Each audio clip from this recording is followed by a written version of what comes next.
Dr. Sarah Chen had seen enough suffering for 10 lifetimes. 23 years patching up Marines on the outer rim worlds had left her with steady hands, sharp eyes, and a heart that had learned to care without breaking. Now, at 52, she walked through the Kepler Station marketplace with credits burning in her pocket, and nothing but time on her hands. The retirement funds from the Terran Medical Corps were generous, especially for someone who'd served through 3 major conflicts. The brass had practically begged her to stay, but Sarah had made her choice. No more battlefield surgery under plasma fire. No more watching kids barely old enough to shave die on her operating table while alien artillery shook the ground. The marketplace buzzed with typical station noise. Vendors hawked everything from Rigelian silk to Proximan spices, their alien voices creating a symphony of commerce. Sarah had been browsing for 3 hours, looking for nothing in particular, when she heard the sound that stopped her dead in her tracks. It was barely a whimper, so soft she almost missed it beneath the market chatter. But 30 years of medical training had taught her to hear what others couldn't. Pain had its own frequency, and this was agony given voice. Following the sound led her to the exotic creature section, where Prince Zephyrian held court. The Altarian noble stood 8 feet tall, his blue-scaled skin shimmering with embedded jewels that marked his royal status. His forearms gestured grandly as he addressed a small crowd of potential buyers. Magnificent specimens from across the galaxy, the prince announced in heavily accented standard. Each creature a marvel of evolution, perfectly adapted to serve your needs. Sarah pushed through the crowd, hermetic instincts overriding social convention. What she saw made her stomach clench. Dozens of cages lined the space, each containing some exotic alien life form. Most looked healthy enough, if miserable. But in the corner, in a cage barely large enough for its occupant, lay something that made her heart race with professional alarm. The creature was roughly the size of a large dog, with the basic body structure of Earth's great cats. Its fur, where visible, was a deep auburn that caught the station's artificial light. But what dominated the creature's appearance were the millions of barnacle-like growths covering its body. The parasitic shells had grown so thick that the animal could barely move. Its breathing was labored, each rise and fall of its chest a visible struggle. That one there. Sarah pointed to the suffering creature. What's wrong with it? Prince Zephyrian's expression shifted, his enthusiasm dimming slightly. The Valerian stalker. Magnificent predator in its prime. Unfortunately, it picked up those shell parasites during transport. Quite common, really. Reduces its value considerably, but still a fine specimen for someone with the right perspective. Sarah knelt beside the cage, her trained eye taking in details that others missed. The creature's eyes, barely visible through gaps in the barnacle coating, tracked her movement with intelligence that surprised her. More importantly, she could see the subtle signs that others would overlook. The pattern of the breathing wasn't random distress, it was controlled. The animal was managing its pain with the kind of mental discipline she'd seen in human soldiers. It's dying, she said flatly. Well, yes, eventually, the prince admitted with a shrug of his upper arms. The parasites will continue to grow, but that could take months, even years. Plenty of time to enjoy its unique appearance. Sarah felt the familiar fire that had driven her through decades of emergency medicine. This wasn't about exotic pets or status symbols. This was about a living being in agony, and she had the skills to help. The fact that it wasn't human had never mattered to her. Life was life, how much? She asked. Prince Zephyrian's jeweled eyes lit up. For such a discerning buyer, only 15,000 credits, a bargain considering the rarity of the species. Sarah almost laughed. The prince was trying to unload what he saw as damaged goods, but he was still shooting for a premium price. She'd learned negotiation in field hospitals where supplies meant the difference between life and death. 5,000, she countered, and that's being generous for something you're calling a dying curiosity. The haggling took 20 minutes, but Sarah's retirement funds were substantial, and her determination was absolute. When they finally settled on 8,000 credits, she could see the relief in the prince's expression. He'd clearly expected to take a total loss on the creature. As the transaction processed, Sarah studied her new responsibility more carefully. The barnacles weren't randomly distributed. They followed patterns that suggested a systematic infection, probably picked up in some contaminated transport bay. The creature's vital signs, what she could assess through the shell coating, suggested it was still strong enough to survive treatment. but time was running out. "You'll need special transport equipment," the prince offered helpfully. "The shells make it quite heavy, and those claws—" "I'll manage," Sarah said, already calculating how to get the animal to her new apartment's makeshift medical bay. The station had excellent veterinary facilities, but something told her this creature would need more than standard treatment. It would need someone who understood that sometimes the impossible was just another word for difficult. As she arranged for transport, Sarah caught the creature's eye through a gap in its barnacle prison. For just a moment, she could have sworn she saw something that made her breath catch. Recognition, as if the animal knew exactly what she was planning to do, and was grateful for it. Walking away from the marketplace, Sarah felt something she hadn't experienced since retiring. Purpose. She had work to do. Sarah's apartment had been chosen for its spacious layout and proximity to the station's medical district. What she hadn't mentioned to the rental agent was her intention to convert the main living area into a surgical suite. The delivery team from the marketplace struggled with the creature's transport cage, the additional weight from millions of barnacles making it nearly unmanageable. "Just set it down gently in the center of the room," Sarah directed, her hands already busy assembling the portable surgical equipment she'd acquired over the years. A career in battlefield medicine had taught her to be prepared for anything, anywhere. Once alone with her patient, Sarah began her real assessment. The creature lay motionless in its cage, but she could sense its awareness. Those intelligent eyes tracked her every movement as she set up monitoring equipment and prepared her workspace. She'd treated hundreds of different species during the Rim Wars, but something about this animal felt different, more present somehow.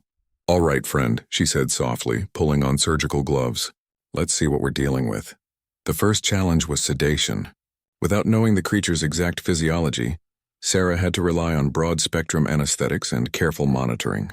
The animal didn't resist as she administered the initial dose through a gap in its barnacle coating. If anything, it seemed to relax slightly, as if understanding that help had finally arrived. As the sedative took effect, Sarah began her examination in earnest. What she discovered made her whistle softly in amazement. The barnacles weren't just randomly attached parasites. They formed an almost perfect biological armor, layer upon layer of calcium carbonate shells that had fused into a protective barrier. But underneath, she could feel the creature's true form. The animal was magnificent. Powerful muscles moved beneath the shells, and its bone structure suggested incredible speed and agility. More intriguingly, as she probed deeper, Sarah discovered that some of the barnacles had grown in ways that suggested the creature had deliberately positioned itself to encourage certain growth patterns. This wasn't just parasitic infestation. This was camouflage. "You've been hiding, haven't you?" she murmured, beginning the delicate process of barnacle removal. But from what? The work was painstaking. Each barnacle had to be carefully separated from the skin without damaging the tissue beneath. Sarah's battlefield experience served her well. She'd removed shrapnel from wounds in conditions far worse than this comfortable apartment, and patience had always been her strongest surgical virtue.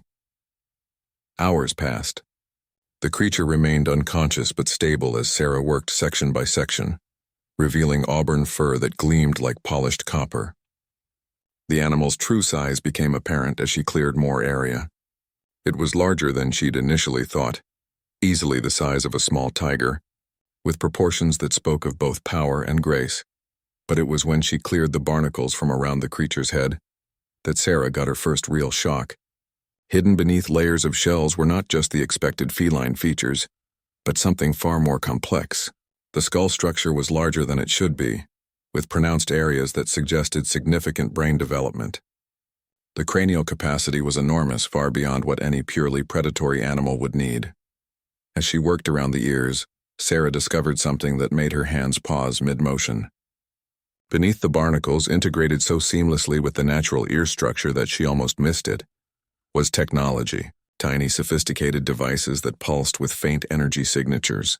Not implants, grown technology, as if the creature's biology had evolved to incorporate artificial enhancements. "What are you?" Sarah whispered, her scientific curiosity warring with her medical instincts. She continued working, but now with heightened awareness. Each revealed section brought new surprises. The creature's paws, when finally cleared, showed retractable claws that gleamed with a metallic sheen. Its muscular structure, now visible, showed evidence of enhancement beyond normal biological limits. This wasn't just an alien animal. This was something far more sophisticated.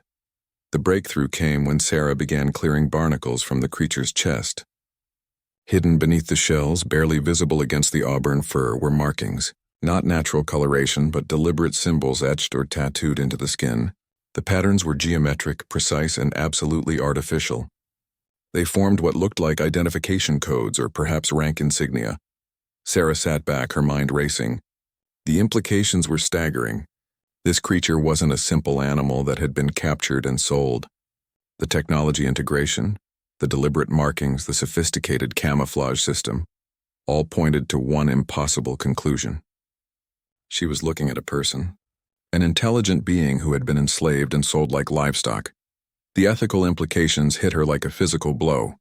She'd spent 8,000 credits purchasing what amounted to a sentient being from a slave market. The prince had known. He had to have known. The way he'd been so eager to sell, the casual dismissal of the creature's condition, it all made terrible sense now. But worse than the guilt was the realization of what this creature had endured. How long had it maintained this deception? How many times had it been bought and sold while pretending to be nothing more than an exotic pet? The mental discipline required to maintain such a charade while suffering from barnacle infestation spoke to a level of determination that impressed and horrified Sarah in equal measure. As if sensing her thoughts, the creature's breathing pattern changed slightly, still unconscious but shifting toward awareness. Sarah realized she had a choice to make. She could continue the surgery and reveal the truth, potentially exposing this being's carefully maintained cover, or she could stop now, wake the creature and let it decide how much truth to share. Looking at the partially cleared markings on the creature's chest, Sarah made her decision. She'd spent her career saving lives, and that included respecting the autonomy of those she treated. If this being had chosen deception as survival, she wouldn't be the one to compromise that strategy. She began preparing lighter sedatives, enough to keep the creature comfortable while it regained consciousness. Whatever happened next would be up to her patient. But one thing was certain. Sarah Chen had just discovered that the galaxy was far more complex and dangerous than she'd ever imagined. The creature's eyes opened slowly, pupils contracting as they adjusted to the apartment's lighting. Sarah sat nearby, medical scanner in hand, trying to appear as non-threatening as possible. She'd spent the last hour preparing for this moment, rehearsing what she would say to someone who had been pretending to be an animal. For several minutes, neither moved. The creature's gaze swept the room, taking in the surgical equipment, the partially opened cage, and the neat piles of removed barnacles. Then those intelligent eyes fixed on Sarah with an intensity that made her breath catch. "You know," the creature said quietly, its voice a deep purr that managed to form perfectly clear standard words. Sarah nearly dropped her scanner. Hearing speech confirmed her suspicions, but the reality still shocked her. "I suspected. The cranial structure, the technology integration, the markings. You're not an animal." The creature, still lying on its side, attempted something that might have been a smile. Few humans would have noticed. "Your medical training serves you well, Dr. Chen. You know my name. I heard you speaking with the prince. I also observed you studying my condition with professional interest rather than exotic curiosity. Your approach to treatment suggested someone accustomed to working with intelligence rather than instinct." The creature paused, its breathing still labored from the remaining barnacles. "My designation is Kethvar, though I have not spoken it aloud in many cycles." Sarah moved closer, resuming her work on barnacle removal now that her patient was conscious. "How long have you been maintaining this deception?" 17 standard years, Kethvar replied, wincing slightly as Sarah worked on a particularly stubborn cluster. "Since my ship was captured during a reconnaissance mission, playing the part of a primitive beast has kept me alive when my true nature would have meant immediate execution." "Reconnaissance for whom?" Kethavar's eyes met hers, and Sarah saw a flicker of something that might have been hope. "The Valerian resistance. My people have been fighting the hegemony expansion for over a century. I was gathering intelligence on their slave trade operations when my cover was blown." Sarah's hand stilled. The hegemony was a name that struck fear across the galaxy. A coalition of species that believed in the superiority of the strong over the weak. They had been expanding their territory through conquest and subjugation for decades. The Terran Federation maintained an uneasy peace with them, but everyone knew it was temporary. The intelligence you gathered, do you still have it? Every detail is memorized. The hegemony's entire slave trade network, their military positions, their resource allocation, 17 years of observation from the inside of their operation. Kethavar's voice carried a weight that spoke of tremendous burden. Information that could save millions of lives if it reaches the right hands. Sarah resumed her work, but her mind was racing. She'd retired from active service to escape the galaxy's conflicts, but here she was, literally cleaning the disguise off someone who might hold the key to stopping one of the greatest threats to galactic freedom. Why didn't you try to escape before now? Escape to where? Kethavar's tone was pragmatic rather than bitter. Alone, wounded in hegemony space with no resources? I chose to gather intelligence and wait for an opportunity. The barnacle infestation was actually useful. It made me appear diseased and worthless, ensuring I would be sold cheaply to someone looking for an exotic curiosity, rather than a functional slave. As Sarah worked, she began to understand the incredible courage this being had shown. 17 years of pretending to be nothing more than an animal, enduring sale after sale, all while memorizing details that could change the course of the galactic conflict. The mental discipline required was staggering. The barnacles, Sarah said, working around a particularly thick cluster near Kethavar's spine.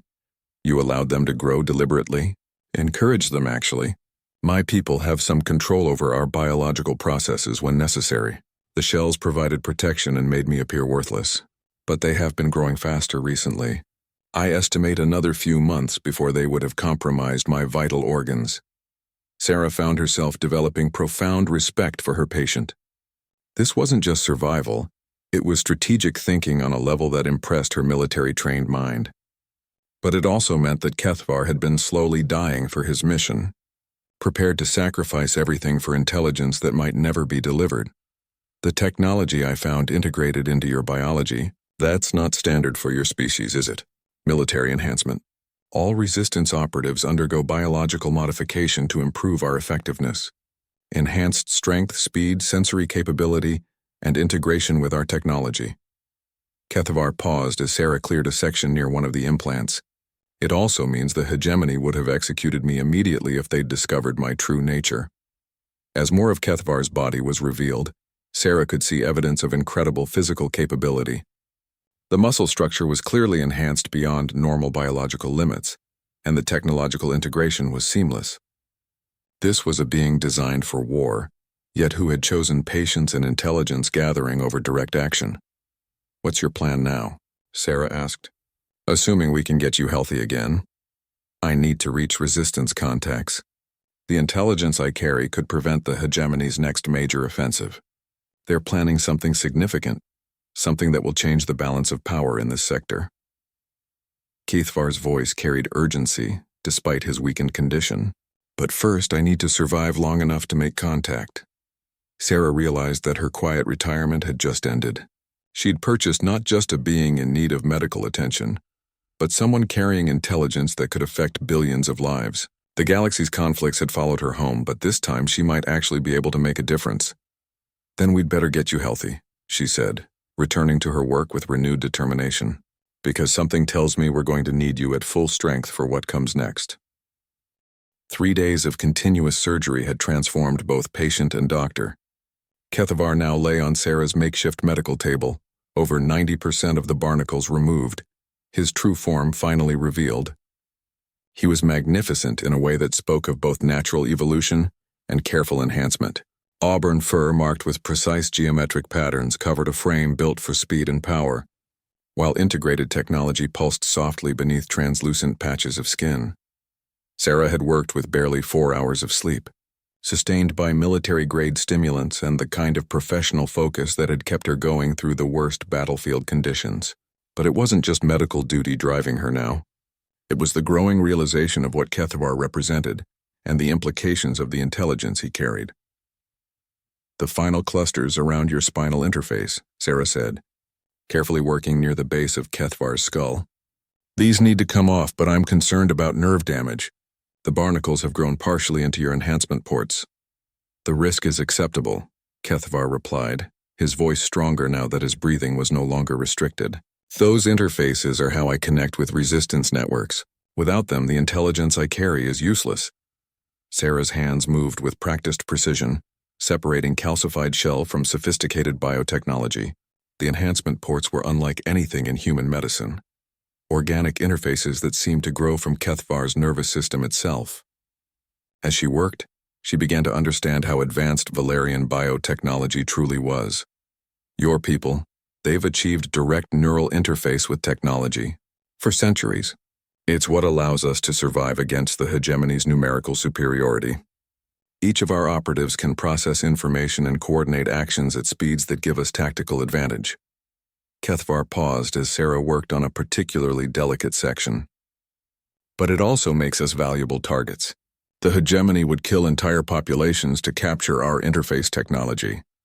As the last barnacles came free, Kethvar's enhancement ports activated automatically, displaying holographic data streams that filled the air above Sarah's table. The information flow was incredible, layers upon layers of data cascading in patterns too complex for human comprehension. 17 years of intelligence, Kethvar explained, his voice carrying new strength. Every hegemony facility I observed, every conversation I overheard, every pattern I identified, all stored and cross-referenced. Sarah found herself looking at what amounted to the most comprehensive intelligence database on hegemony operations ever compiled. Ship movements, resource allocation, military planning, even personal information on key commanders. But one particular data stream caught her attention because it was growing brighter, more urgent. What's that one? She pointed to a pulsing red indicator. Kethvar's expression grew grim.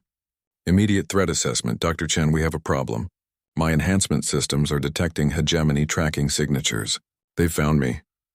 The apartment's security system chimed softly, indicating someone at the door. Sarah's blood went cold. How long do we have? Based on the signature strength, perhaps 10 minutes before they breach your apartment's defenses. The tracking system was embedded in some of the deeper barnacles. Removing them activated it automatically. Kethvar was already moving, his enhanced physiology allowing him to function despite his recent surgery. I'm sorry, Dr. Chen, I've brought danger to you. Sarah felt the familiar calm that came with crisis situations. 23 years of battlefield medicine had taught her to think clearly under pressure. Options? Run or fight. I'm in no condition for sustained combat, and you're a medic, not a soldier. Kethvar's enhancement ports were now displaying tactical data, mapping the apartment building and highlighting possible escape routes. The building has service tunnels that connect to the station's main infrastructure. We might reach the civilian departure bays. Might isn't good enough. Sarah moved to her emergency supply cabinet, pulling out equipment she'd hoped never to use again. Military-grade medical supplies, combat stimulants, and the sidearm that all Corps medics carried. What about your people? Can you contact the resistance? Not from here. I need access to a quantum communication array, and the nearest one is 3 levels down in the station's communication center. Kethvar's data display showed the route, highlighting the security checkpoints they would have to bypass. It's heavily guarded and my condition— Your condition is my responsibility, Sarah interrupted, loading the sidearm with practiced efficiency. I've been patching up soldiers for over 2 decades. If you can function for 30 minutes, I can keep you functional. The security chime became more urgent. Multiple contacts now, moving with military precision. Sarah's scanner picked up energy signatures that confirmed her worst fears. Hegemony assault troops armed with weapons designed to capture rather than kill. They want you alive, she observed. Of course, I'm worth more as an intelligence source than a corpse. They'll use neural extraction to get everything I know, then dissect my enhancements for their technology.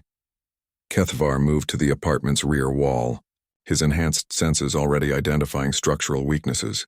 Dr. Chen, you should surrender. Tell them you found me like this and we're simply providing medical care. They might spare you. Sarah looked at this being who had sacrificed 17 years of his life to gather intelligence that could save millions, who was now offering to face torture and death to protect someone he'd known for 3 days. She thought of all the soldiers she'd saved over the years, all the young faces who'd lived because she'd been there when they needed help. Not happening, she said firmly, injecting Kethvar with combat stimulants designed for enhanced physiology. I didn't retire just to watch while the people I care about walk into hell alone. The apartment's door exploded inward, revealing armored figures moving with tactical precision. But they found an empty apartment. Their quarry already gone through a maintenance tunnel that a retired combat medic had identified years ago as a potential escape route. In the tunnel system beneath Kepler Station, Sarah supported Kethvar as they moved toward the communication center. The stimulants were helping, but she could see the strain the surgery and sudden activity were causing. "The intelligence you carry," she said as they navigated the narrow passages. "What exactly is the hegemony planning?" "Total war," Kethvar replied grimly. "They've been building a fleet in secret, planning to strike multiple Federation worlds simultaneously. The attack begins in 6 days. The information I have could prevent it, but only if it reaches Resistance Command in time." Sarah realized they weren't just running for their lives. They were racing to prevent a galactic catastrophe, and she was the only thing standing between Kethvar and the forces that would stop at nothing to silence him. The communication center lay 3 levels down from Sarah's apartment, accessed through maintenance tunnels that reeked of recycled air and industrial lubricants. Kethvar moved with increasing difficulty despite the combat stimulants, his recent surgery taking its toll. Sarah monitored his vital signs through her portable scanner while navigating the maze of service passages. "Hegemony forces are conducting systematic searches," Kethvar reported, his enhanced hearing picking up movement through the station's superstructure. "They're sealing sections as they clear them. We have perhaps 20 minutes before they reach this level." Sarah consulted her mental map of the station's layout, accumulated through years of living here. There's a service elevator that bypasses the main security checkpoints. It's used by maintenance crews to access the communication arrays directly. They emerged into a broader tunnel that hummed with the energy of major power conduits. The communication center was close now, but so were their pursuers. Sarah could hear the distinctive whine of hegemony energy weapons charging in the distance. "Dr. Chen," Kethvar said quietly as they moved, "I need you to understand what we're attempting. Even if we reach the quantum communicator, transmitting this intelligence will expose resistance networks across the sector. Many of my people will die as a result, but millions more will live if the hegemony's attack is prevented," Sarah replied, helping him over a junction in the tunnel. "That's the calculation, isn't it?" "Yes, but I want you to know that your involvement in this makes you a target for the rest of your life. The hegemony doesn't forgive those who interfere with their plans." Sarah had been thinking about that very issue. Her quiet retirement was over regardless of what happened today. But looking at Kethvar, remembering the courage he'd shown over 17 years of captivity, she realized she'd already made her choice. "Some things are worth fighting for," she said simply. They reached the service elevator, a cramped industrial unit designed for equipment transport rather than personnel. As they descended toward the communication center, Sarah reviewed what she knew about the facility's security. Heavy automated defenses, multiple redundant systems, and probably a full squad of station security officers.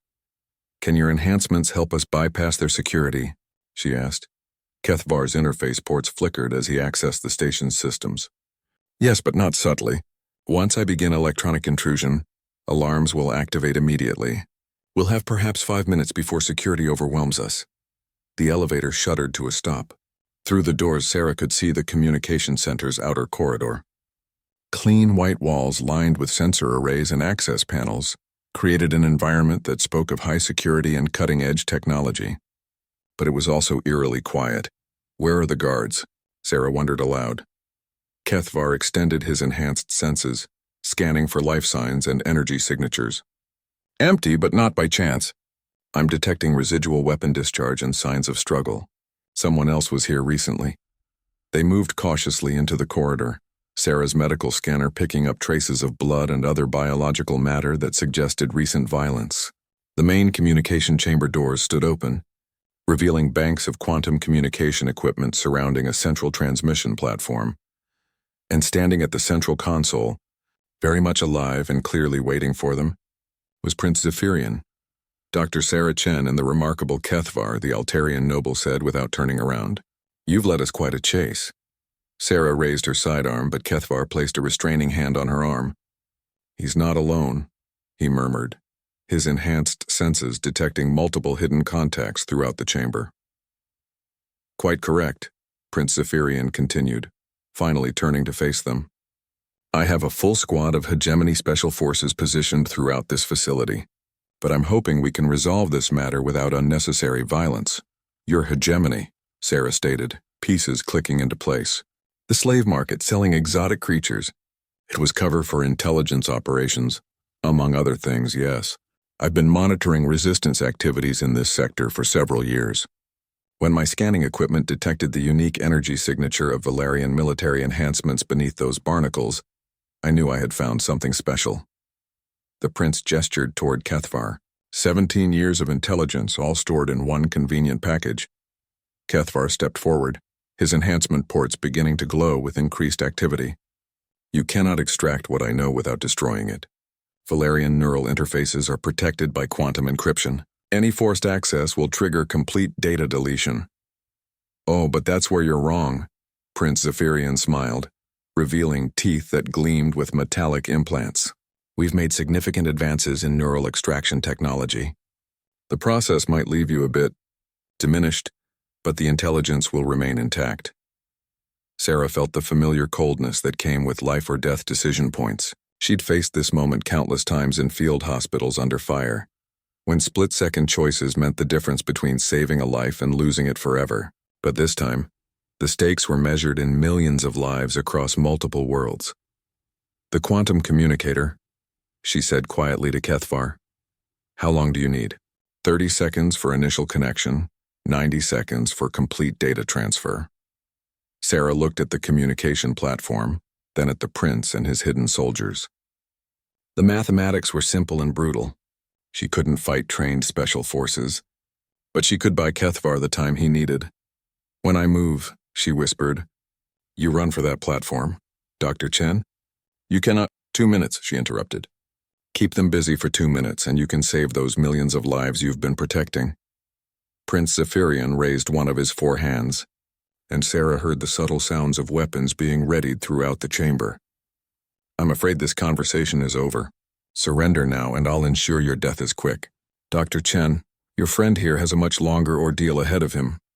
Sarah looked at Kethvar, this remarkable being who had endured 17 years of slavery, to gather intelligence that could prevent galactic war. She thought of all the soldiers she'd saved over the years, all the battles fought to protect those who couldn't protect themselves. Some things are worth fighting for, she repeated, and threw herself toward the nearest cover as chaos erupted in the communication center. The final battle for the intelligence that could save the galaxy had begun. Energy bolts filled the communication chamber as Sarah dove behind a bank of processing equipment. Her medical training had taught her anatomy, but 23 years of battlefield experience had taught her tactics. She kept moving, using the chamber's complex layout to stay ahead of the hegemony forces while drawing their fire away from Kethvar. The Valerian operative moved with fluid grace toward the central transmission platform, his enhanced physiology overcoming the weakness from his recent surgery. Sarah watched him dodge between energy bursts, his natural speed augmented by military modifications that turned him into a blur of auburn fur and focused determination. Kethvar is at the platform, Prince Zephyrian shouted to his troops. Concentrate fire. Do not let him reach the transmitter. Sarah realized she needed to create more confusion. Her sidearm was military grade, but hardly a match for hegemony assault weapons. However, her medical scanner had been detecting something interesting about the communication center's power systems. The quantum communicators required enormous energy, fed by conduits that ran throughout the chamber. Kethvar, she called out while firing at a soldier's position. Power coupling northeast wall. Can you overload it? The Valerian's enhancement ports flared as he accessed the chamber's systems while establishing his communication link. Yes, but it will disable all equipment in this section. Do it after you transmit. Sarah kept the hegemony forces occupied while Kethvar worked at the central console. His interface technology was connecting with systems far beyond Kepler Station, reaching across space to contact resistance networks that had been waiting 17 years for this intelligence.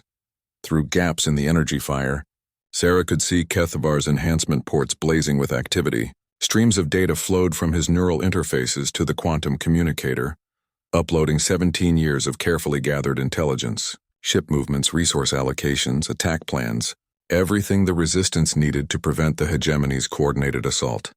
Transmission at 40%, Kethvar reported, his voice strained from the massive data transfer. Prince Zephyrian emerged from cover, a heavy energy rifle in his primary arms while his secondary hands worked a portable device. "Emergency neural disruptor," he announced to his troops. "Fall back to minimum safe distance." Sarah felt her blood turn cold. Neural disruptors were designed to scramble brainwave patterns, effectively lobotomizing anyone within their range.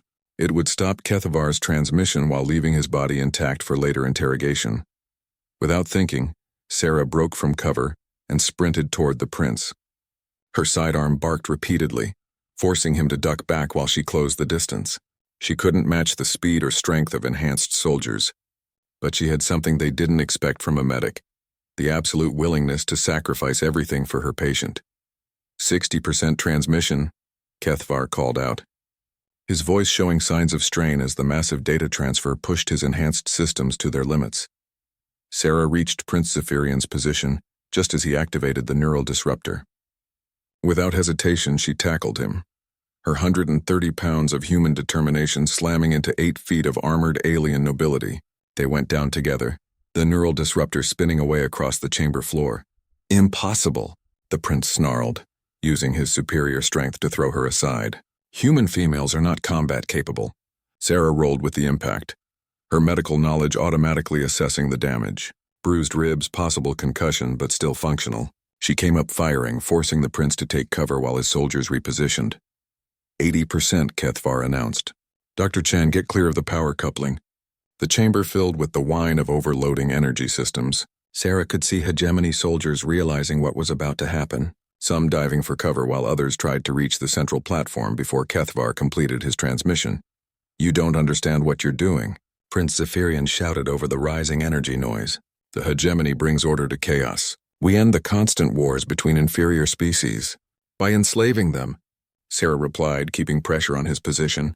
"Some of us prefer freedom to your version of order." 95% transmission, Kethavar called, his voice barely audible over the power system's strain. "Almost complete." A hegemony soldier broke from cover, charging directly at the transmission platform with his weapons set to maximum power. Sarah swiveled and fired, her shot taking him in the shoulder and spinning him away from his target. But the movement exposed her to crossfire from 2 other positions. Energy bolts seared the air around her as she dove for new cover. One caught her in the leg, sending her sprawling with a cry of pain. The wound was serious but not immediately life-threatening, assuming she survived the next 60 seconds. "Transmission complete," Kethavar announced triumphantly. "Overloading power coupling now." The chamber's lights flickered as massive energy feedback began cascading through the station's power grid. Emergency alarms blared as safety systems detected the impending overload. Sarah could see hegemony soldiers retreating toward the exits. Their mission failed now that the intelligence had been transmitted. But Prince Zephyrian wasn't giving up. He rose from cover with a shoulder-mounted launcher, the weapon designed for ship-to-ship combat. In the confined space of the communication center, it would kill everyone present. "If I cannot have the intelligence," he snarled, "then I will ensure it dies with its carrier." Sarah saw him taking aim at Kethavar, who was still connected to the transmission systems and unable to move quickly. Without conscious thought, she used her good leg to launch herself between the prince and her patient. The energy discharge hit her center mass, the impact lifting her off her feet and slamming her into a control console. Pain beyond description flooded her nervous system as her body tried to process damage that exceeded her biological limits. But as darkness closed around her vision, Sarah saw Kethavar trigger the power overload.